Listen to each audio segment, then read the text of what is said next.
Today we conduct a temperature rise test on this 32A rated current terminal block, according to IEC 609471 standard.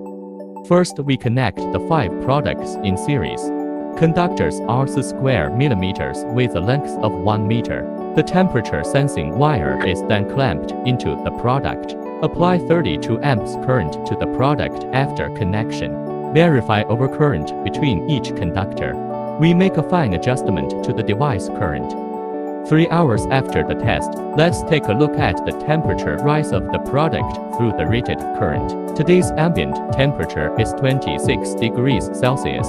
Product T158.2 degrees Celsius, T255.3 degrees Celsius, T358 degrees Celsius, T461 degrees Celsius, T545.2 degrees Celsius. We subtract the ambient temperature from the maximum temperature to equal 35 degrees Celsius, according to the standard requirements of the temperature rise temperature less than 45 K.